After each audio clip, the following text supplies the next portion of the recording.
A report from Maine Policy Institute has outlined trends that may contribute to the decline in Maine's K-12 education.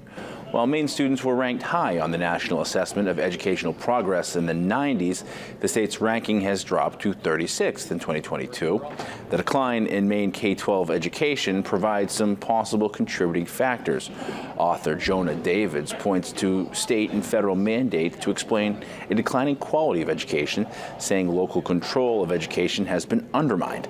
The state and national teacher shortage, student mental health, and ideological factors are all examined in the report. While the report does not provide solutions, Davids spoke as to what he hopes the report achieves. I mean, I think one thing we'd all like to see is have people get more involved in their local school boards and just try and get the changes that they want to see on the ground. I think a big thing involved with that is figuring out, okay, what issues that we're seeing are the responsibility of local school boards versus the state government versus the federal government, trying to just kind of educate people, understand. I think now is the time for that.